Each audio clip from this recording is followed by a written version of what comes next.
Hello everybody, welcome back to some Mario Kart 64. Like I say, the buttons are all crazy. I was talking about this last time, and so I didn't mean to start this one up, but, it's not like we did anything, so it is what it is. Anyway, guys, I hope you're all doing well. Hope you're taking care of yourself, as always.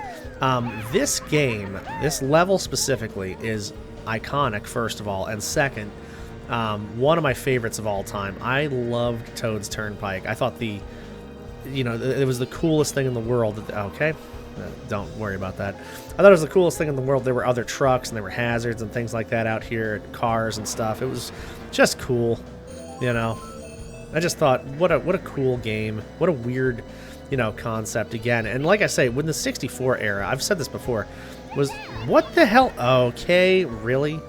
When the 64 era was going on, everything was new. You could really take your imagination places, and developers did. They took every game and they were like, this is, God, Peach is so far ahead. What the hell? They basically, oh, man, could take your imagination and, go with it. And I loved that. Like, here we are, driving Mario, characters around in this 3D space. It's so cool, If you can dream it, you can make it come true in here, and it's so sick, I love that about this whole thing. I guess we're playing for second because Peach is just way ahead. Bowser's over here just spinning out like crazy. Oh man. Yeah, when this comes out, I think it's going to be right before some holidays. So if you guys are watching this when it's coming out, I hope you have a great holiday if you're celebrating, and if you're not celebrating the holidays, I hope you just have some great days in general, like whenever you're seeing this. This is really calling back to me too, because man, opening up the 64 on Christmas, dude, what a thing that was. And we got games from every grandparent. Everywhere we went, it was just one of those where the whole family was kind of bought in, because again, money was not great back in the day. It was not, it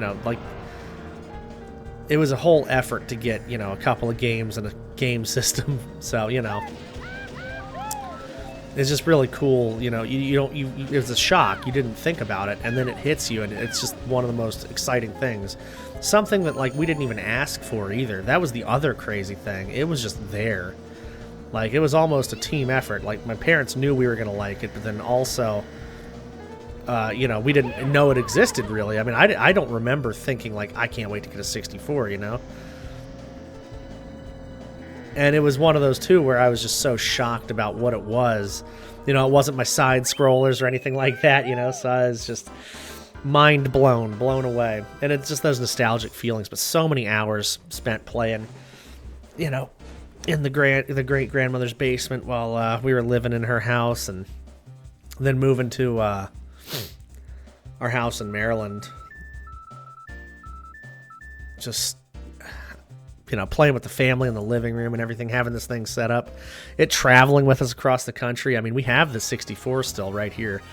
So, it's just cool. It's just cool to feel all those feelings again, I really hope y'all have just, I think we all have these kind of things that we can look back on, but, if you can just have that momentary escape from, what we're doing here. You don't have to just live it, of course. It's kind of like holidays. It's kind of like birthdays, You want that to just be a special occasion. So, if you're able to, enjoy some stuff from the past, don't burn yourself out on it, make it feel less special. But, every now and then just dust some of that shit off and be like, hey, we're doing the thing, we're reliving some of these great memories and moments, and I love that, That's what this whole channel's about. So, I'm discovering all kinds of new things with you all. Playing some of these retro games, it happens. I didn't have a lot of games, and I still don't really have a ton of games. So a lot of the stuff, like I say, is new, and I get to experience that with you guys. But it's not going to burn me out of it either. Games like Duke Nukem 64, stuff like that, I'll play the hell out of those all the time. But that's just because that's also a favorite game, not just a reliving the past kind of thing. Gex is a great example of that, right? Like, I was reliving the past for a bit. I thought, oh, yeah, this was funny. I remember these voice lines. Hell yeah. And then after the, 600th time of him saying something that I've heard over and over again, and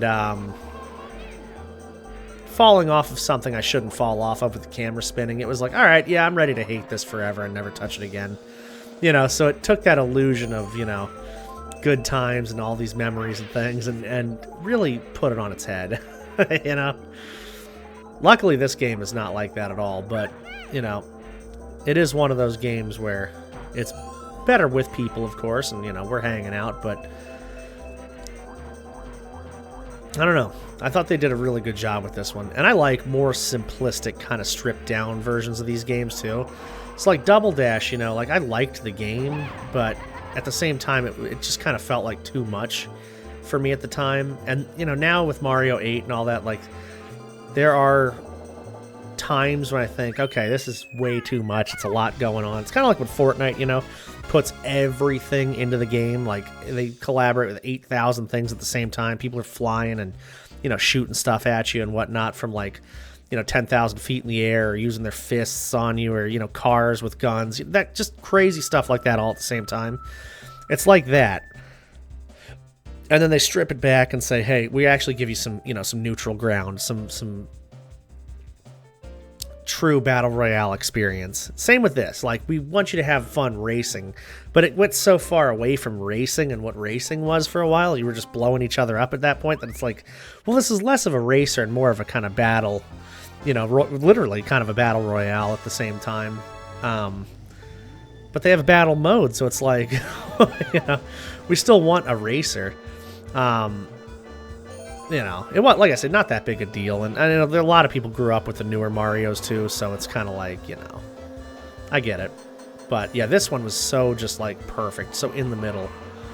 A great racer, and there was just enough of this like shooty.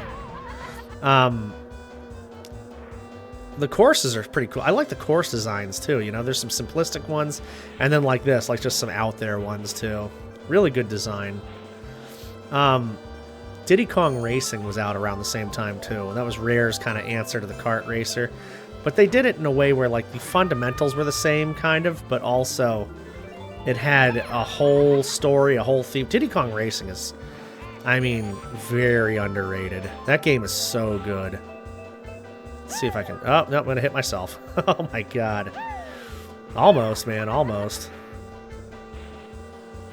Yeah, I like that there was like a story mode too, so you could do like a single player, thing if you didn't have people to play with. But if you did have people to play with, you could also, do battle or races or verses or whatever with them. And I'm gonna play Diddy Kong on this channel. I have the cartridge right next to me. It's just a matter of like, I don't want to do too much of the same stuff at the same time, But then again, I always think about that. It doesn't matter if I do stuff at the same time because it comes out once. Oh my god, I'm getting rocked on this one. I was never good at this level, though. There's just so many twists and turns and things. I've got a good amount of points, and Peach is nowhere to be found. She won first. I think Bowser was one that I have to really compete with, though. Like, I think he was being a piece of shit earlier. Oh, here's Peach. If she passes me, we're going to have a tough time winning any kind of gold over here. Wow, Mario just has Star all the time. What is up with that? Is it going to wear off? Oh, yeah, just in time to blow my shell up. Oh my god. I gotta make my move. Oh god, I made my move right into the wall. That's crazy, y'all. That's actually crazy. Jesus Christ. Yeah, that's why it's always tough for me right there, especially with the no guardrail. Oh, boy. All right, retry. Oh, I didn't even know. I thought we just kept going. I didn't realize we had to retry this nonsense. All right, that's fine, though. That's fine. We got this time. We got this. For sure. All right, let's go. Yeah, dude, Diddy Kong is great. I like the look of the game. I like the feel of the game, and I like, what you can actually do with it. It's nice. Like the story mode again, the battle, all that stuff. Like, what you can do in that game is great. And we, it was like, it's like any of those Rare games. It didn't take itself too seriously. It was fun to play. They had some of their serious games, but they always have, like, jokes, Easter eggs, humor for everybody. God, just such a great franchise back in the 64 era, and Rare was just a match made in heaven, man. I mean, just everything about it. It is literally, it's one of those things that gets, you know, really talked about favorably, but for good reason. For very good reason.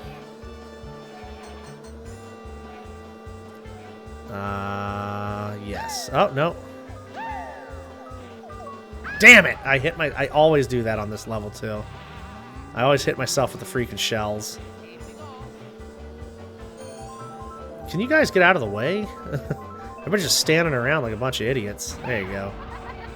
I don't think I'm close enough for the red shells to do damage. I think nowadays, if you shoot a red shell, it'll just go for whoever's next. But here, it was like, if they're not in sight, the game just doesn't recognize them, and it'll just stop.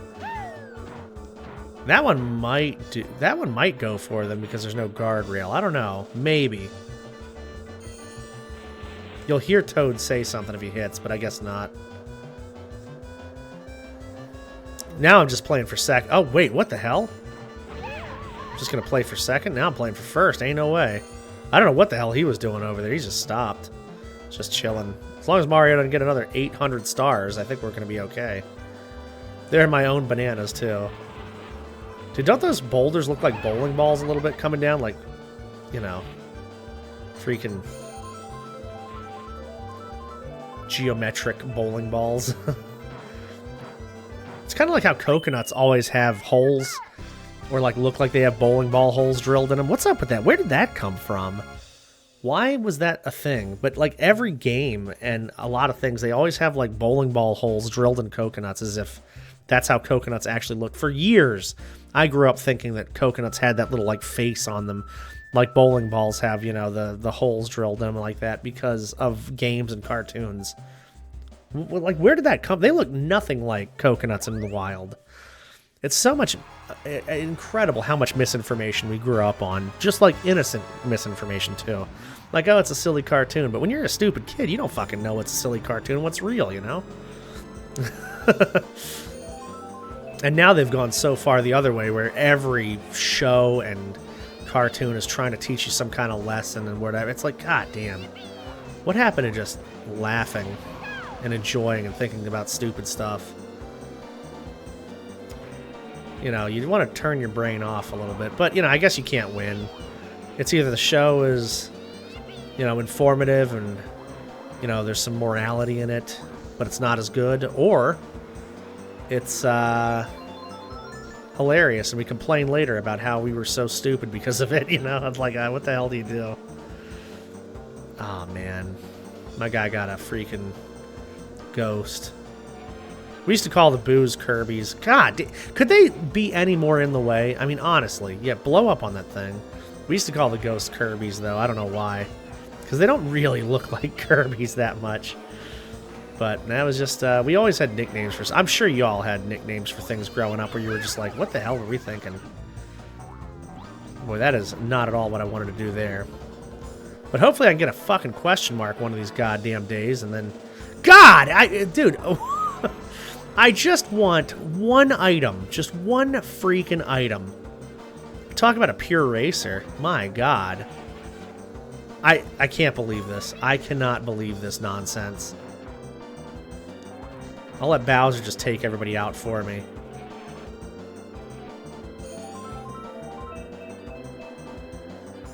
I'm gonna try to set the edge. Oh, there we go.